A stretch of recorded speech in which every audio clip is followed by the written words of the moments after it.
तो यहाँ पर हम देखते हैं जैसे कि N AC voltage source with an internal impedance of Z1 is connected to the load of impedance Z2 for maximum power transfer to the load. The condition is, तो condition क्या होनी चाहिए, जो Z1 का कॉन्जुगेट है वो Z2 के equal होना चाहिए, यानी Z2 equal to Z1 conjugate. ये हमारा आंसर आना चाहिए मैक्सिमम पावर ट्रांसफर के लिए। नेक्स्ट हम देखें जैसे if Rg in the circuit shown in the figure is variable between 20 ohm to 80 ohm, maximum power transfer to the load will be RL। तो maximum power transfer to the load RL will be, तो RL क्या होना चाहिए, तो जैसे कि 20 से 80 तक ये वेरी कर सकता है Rg की वैल्यू, तो RL की वैल्यू यहाँ पर क्या होनी चाहिए, तो RL की वैल्यू अगर हम निकाल रहे हैं या फिर maximum power transfer to the load, load पर मैक्सिमम पावर कितनी ट्रांसफर हो सकती है वो हमें निकालना है।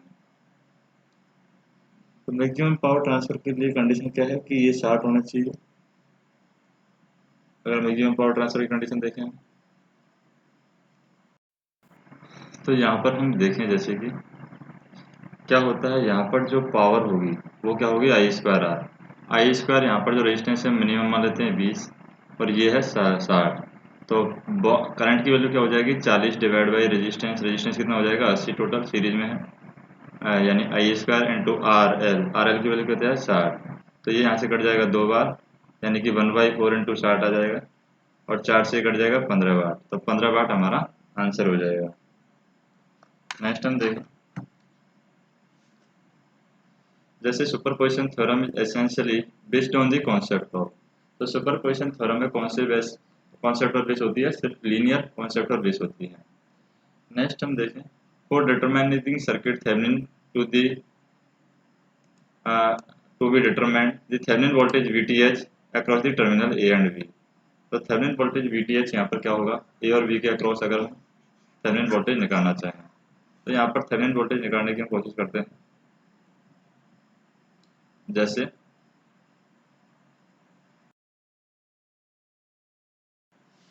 होगा सबसे पहले KCL लगा देते हैं किस पॉइंट पर, इस पॉइंट पर KCL लगा देते हैं, B पॉइंट पर,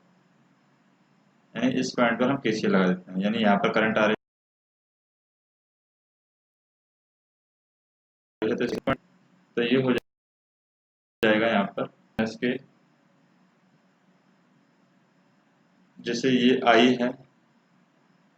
20I डिवाइड बाई 2, क्योंकि माइनस का लगा हुआ है यहाँ पर करंट है माइनस का, तो 0 माइनस के 20I divide by 2,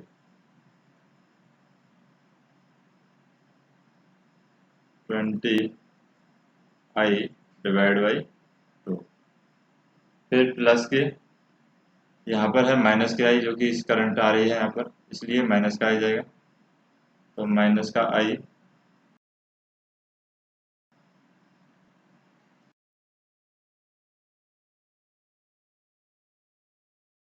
next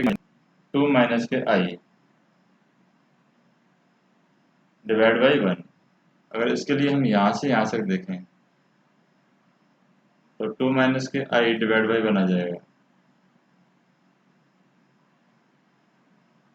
2 minus के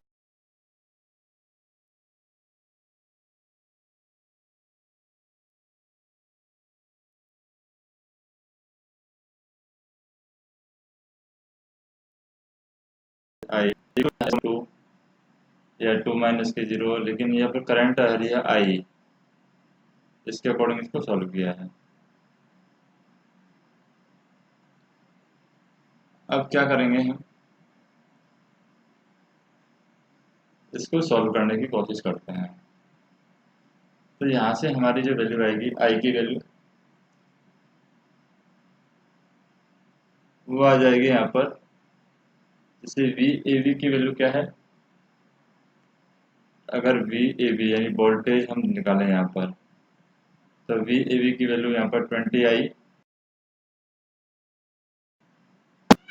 के अकॉर्डिंग हम सॉल्व करते हैं।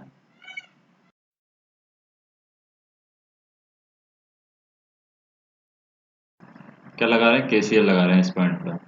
तो ये हो जाएगा यहाँ पर 0 माइनस के 21I और 21i कैसे आया, क्योंकि यहाँ पर जब वोल्टेज हम देखें तो यहाँ पर वोल्टेज आ रहा है आई, तो इस वजह से यहाँ पर 0 माइनस के पूरा जुड़ेगा, 0 माइनस के 21i डिवाइड बाई 2 प्लस अंदर की साइड आ रही है, तो ये हो जाएगा माइनस के आई। यहाँ पर हम देखें 0, ये माइनस का वोल्टेज है तो प्लस हो जाएगा, माइनस माइनस प्लस, तो 0 माइनस के माइनस माइनस हो जाता है प्लस, तो 0 प्लस के 2 माइनस आई डिवाइड बाई 1। इसको हम सॉल्व करें 2 एलसीएम देकर इक्वल टू 0 होगा ये, इसको 2 एलसीएम देकर सॉल्व करें तो यहाँ पर हो जाएगा माइनस के 21i माइनस के 2i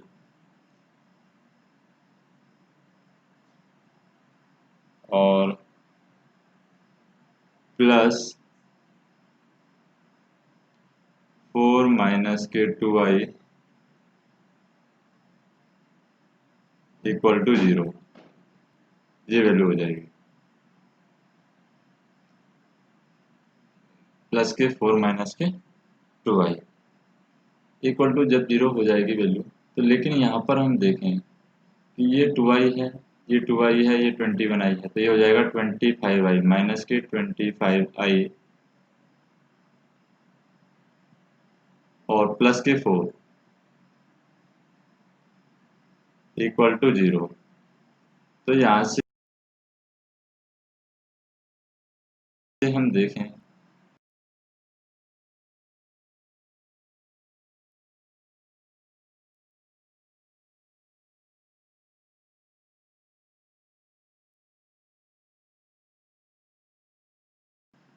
की वैल्यू होगी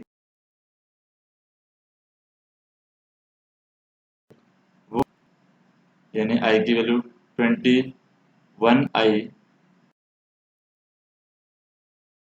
इंटू 2, यहाँ पर जो वोल्टेज होगा वो एक तरीके से हम कह सकते हैं कि 21i वोल्टेज होगा, तो ये हम कहें 21i यहाँ पर वोल्टेज होगा। 21i, आई की वैल्यू यहाँ पर देखिए 4 डिवाइड बाई 25, तो ये हो जाएगा 21 टू 4 डिवाइड बाई 25,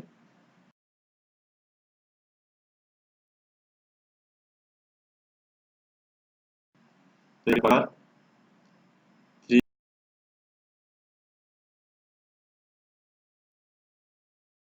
3 पॉइंट बढ़ जाएगा, 75 बचेगा कितना यहाँ पर 25, 15 बचेगा, फिर 0 और फिर 25, 150, हमारा आंसर है।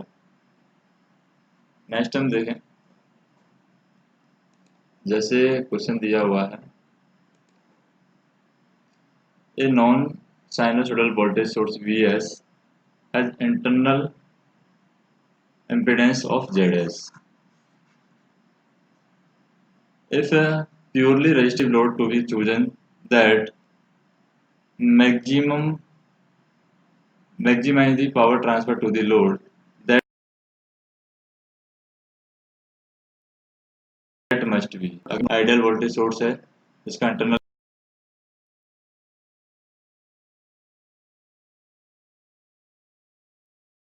इम्पीडेंस का पावर ट्रांसफर करने के लिए किस तरीके का हमें लोड चूज करना होगा, तो यहाँ पर कॉन्जुगेट हमें चूज करना होता है। तो कॉन्जुगेट के अकॉर्डिंग हम देखें यहाँ पर कि कभी भी transfer to maximum amount of power from source to load, the load impedance must be complex conjugate of source impedance, यानी जेडएल की वैल्यू है वो क्या होनी चाहिए, सोर्स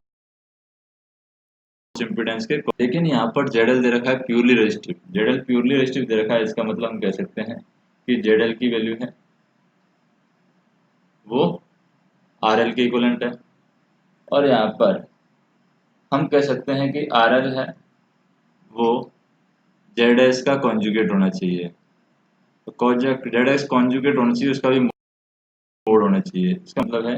कि मैग्नीट्यूड ऑफ जेड एस होना चाहिए, तो ये हो जाएगा यहाँ पर मैग्नीट्यूड ऑफ जेड एस, क्योंकि प्योरली रेजिस्टिव लोड दे रखा है इसलिए। नेक्स्ट देखें हम, जैसे नेक्स्ट क्वेश्चन दिया हुआ है ये क्वेश्चन देखते हैं। ए सोर्स वी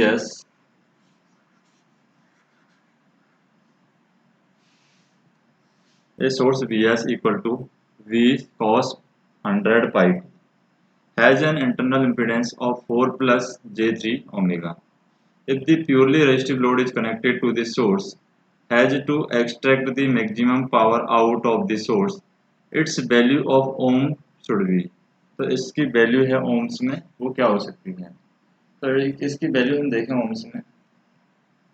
तो यहाँ पर in order to transfer maximum power of from source to load, the load impedance must be complex conjugate of source impedance। लेकिन यहाँ पर हमें दे रखा है कि प्योरली रेजिस्टिव दे रखा है, इसका मतलब हमें क्या करना है, यहाँ पर ओम्स में जो वैल्यू होगी, अगर हम इस तरीके से लें इसको कि प्योरली रेजिस्टिव दे रखा है, तो इसका अंदर इसको सॉल्व करें √4² प्लस 3 का स्क्वायर, क्योंकि जेड एल है यहाँ पर रेजिस्टिव दे रखा है, जेड एल रेजिस्टिव दे रखा है, मतलब जेड एक्स कॉन्जुगेट का हमें क्या निकालना है, मैग्नीट्यूड निकालना है।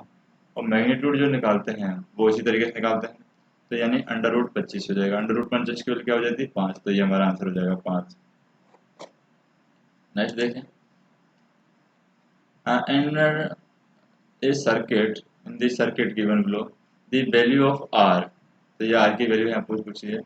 Required to transfer the maximum power to the load having the resistance of 3 ohm. तो लोड रेजिस्टेंस 3 ओम है, तो हमें यहाँ पर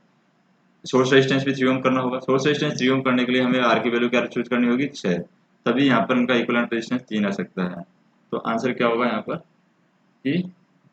हम या तो मैक्सिमम पावर ट्रांसफर करना है हमें, लेकिन मैक्सिमम पावर ट्रांसफर करने के लिए हम क्या करेंगे, अगर इसको क्या कर देते हैं 6 ओम रेजिस्टेंस कर देते हैं, एज हम कह सकते हैं कि आर इंटरनल है वेरिएबल है, यानी हम इसको 0 भी रख सकते हैं फॉर मैक्सिमम पावर ट्रांसफर, और आर इंटरनल है, आर के पैरेलल में 6 है, तो आर के पैरेलल में 6 वैल्यू 0 आनी चाहिए अगर मैक्सिमम पावर ट्रांसफर करनी है, यानी आर पैरेलल 6 की वैल्यू 0 आनी चाहिए, तभी मैक्सिमम पावर ट्रांसफर होगी। और ये कब आ सकती है, जब ये रेजिस्टेंस 0 हो, यानी इसको शॉर्ट कर दे तो ये पूरी करंट है यहाँ से फ्लो हो जाएगी, इसका मतलब हम 0 वैल्यू रखेंगे यहाँ पर, 6 ओम यहाँ पर नहीं रखेंगे। तो ये हमें ध्यान रखना है यहाँ पर कि हम इस चीज़ से कंफ्यूज हो जाते हैं कि मैक्सिमम पावर ट्रांसफर करने के लिए हमें ये कॉन्सेप्ट होना चाहिए RTH इक्वल टू RL, यानी ये मैक्सिमम पावर ट्रांसफर करने की कंडीशन है for maximum power transfer, but that occur only when the load impedance is variable. तो ये जो कंडीशन हम देखते हैं RTH इक्वल टू RL, यहाँ पर लोड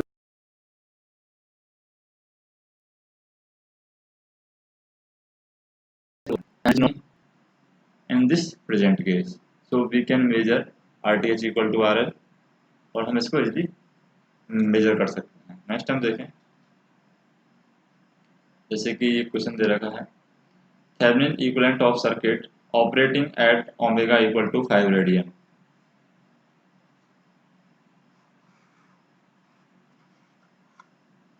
यहाँ पर हम देखें Thevenin equivalent of circuit that operating at omega equal to 5 radian, and operating voltage open circuit voltage दे रखा है वो 3.75 इंटू एंगल दे रखा है माइनस के 15.9 डिग्री पर वोल्ट, एंड Z0 की वैल्यू है ये भी दे रखी है 2.38 माइनस के J 0.667 ohm. At this frequency the minimum realization of the Thevenin impedance will है। तो मिनिमम रियलाइजेशन यहाँ पर क्या देखेंगे हम, देखिए BOC दे रखा है, ZOC की वैल्यू भी दे रखी है यहाँ पर, तो इमेजिनरी पार्ट है इम्पीडेंस का वो क्या दे रखा है माइनस के J 0.667। तो हम कह सकते हैं कि रिएक्टेंस है यहाँ पर इमेजिनरी पार्ट अगर नेगेटिव दे रखा है इसमें, तो रिएक्टेंस हम कह सकते हैं कि ये कैपेसिटिव है। रिएक्टेंस क्या है, कैपेसिटिव, कैपेसिटिव है रिएक्टेंस। तो यहाँ पर हम कहेंगे रिएक्टेंस कैपेसिटिव है, और for minimum realization it should be resistor और कैपेसिटर। अगर हमें मिनिमल रियलाइजेशन देना है या रियलाइजेशन देना है, तो यहाँ पर रजिस्टर है, ये या तो रजिस्टर हो सकता है या फिर कैपेसिटर हो सकता है। तो हम कह सकते हैं ये रजिस्टर होगा या कैपेसिटर होगा। मिनिमम रियलाइजेशन के लिए ये कंडीशन होगी हमारे पास। नेक्स्ट हम देखें, इन दी फिगर Z1 की वैल्यू दे रखी है 10 एंगल -60 डिग्री, Z2 की दे रखी है 10 एंगल 60 डिग्री, Z3 की दे रखी है यहाँ पर 50 एंगल 53.13 डिग्री। थेवेनिन इम्पीडेंस यहाँ पर क्या होगी? तो थेवेनिन इम्पीडेंस यहाँ पर पूछी है, तो थेवेनिन इम्पीडेंस कैसे निकालेंगे यहाँ पर? जैसे थेवेनिन इम्पीडेंस निकालें, तीनों की वैल्यू Z1 Z2 Z3 की वैल्यू हमें दे रखी है और हम थेवेनिन इम्पीडेंस निकालना चाहते हैं यहाँ पर, तो कैसे निकाली जाएगी थेवेनिन इम्पीडेंस, वो हम देखते हैं। तो ZTH की वैल्यू है यहाँ पर, वो कैसे और कैसे हो जाएगी? ZTH इक्वल है, ये पैरेलल हो गए यहाँ पर, तो Z1 और Z2 पैरेलल हो जाएंगे, तो Z3 की वैल्यू आ जाएगी यहाँ पर जैसे कि हम एंगल एंगल निकालते हैं सबसे पहले। Z3 कितना है 50, तो 50 हो जाएगा 50 प्लस Z1 और Z2 पैरेलल में है, Z1 Z2 यानी 10 और 10 पैरेलल में चले जाएंगे, तो 10 और 10 पैरेलल में चले जाएंगे, तो यहाँ पर क्या आ जाएगा 10 इंटू 10 डिवाइड बाई कितना आ गया यहाँ पर 20।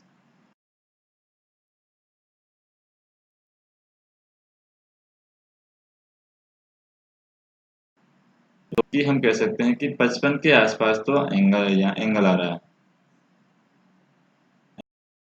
यानी पर ये आंसर आ रहा है। 55 के आसपास कौन सा आंसर है हमारा? ये 56.66, तो ये हमारा आंसर होगा। अब एंगल देख लेते हैं 45 डिग्री। एंगल 45 डिग्री कैसे आएगा? जैसे कि पहला एंगल दे रखा है माइनस के 60 डिग्री और प्लस, अगर हम टेन टेन की बात करें, जैसे पहला एंगल दे रखा है यहाँ पर 53 डिग्री, 53 डिग्री दे रखा है वो भी प्लस का, और दूसरे एंगल की बात करें यहाँ पर, तो दूसरे एंगल दे रखा है माइनस के 60 डिवाइड बाई का योग 0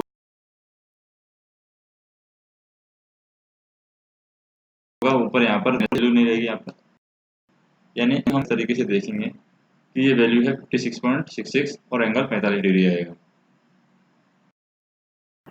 तो यहाँ पर हमारा सॉल्यूशन जो होगा वो होगा 56.45, ये हमारा आंसर होगा 56.45, यानी 56 एंगल और 45 हो जाएगा। नेक्स्ट हम देखें,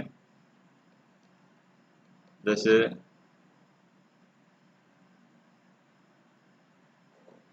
ये क्वेश्चन दिया हुआ है, रेजोनेंस के क्वेश्चन हम सॉल्व करते हैं।